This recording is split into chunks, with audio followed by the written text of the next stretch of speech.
And his story is the result of a system that protected a predator instead of my child.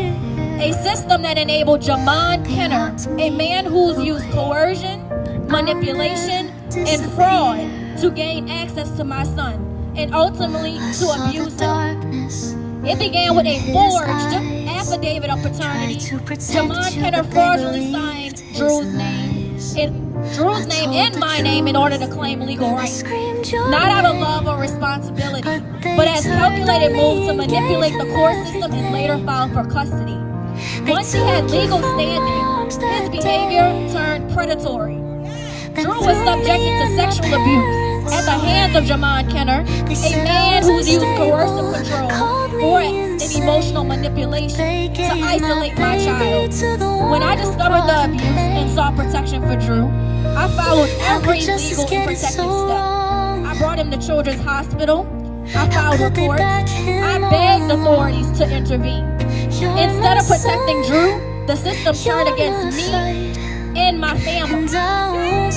NOPD officers Jessica Williams-Walton, Landon Lasper, Daryl Dusan, Christina Alvarado, Claudia Bruce, Jacinda Chambers, Detective Rand refused to prosecute them.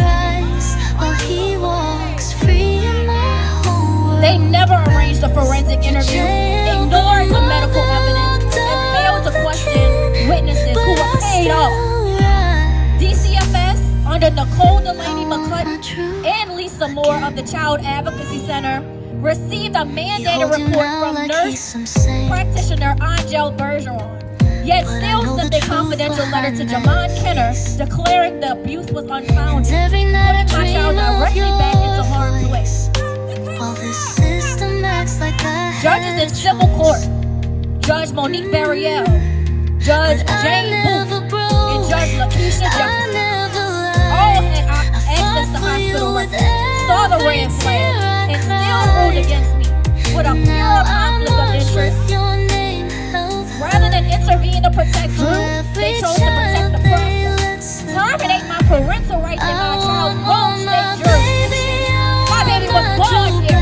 I was never married to Jamaan Kenner. He lied on court documents to file out with the to claim that he had jurisdiction. My child never resided in Texas longer than 6 months to claim jurisdiction. To silence me further, I was arrested along with my parents, who are all witnesses of the sexual abuse disclosures, and jailed us for reporting the abuse. Proof that the system not only failed to protect Drew, but actively punished me for trying to save him.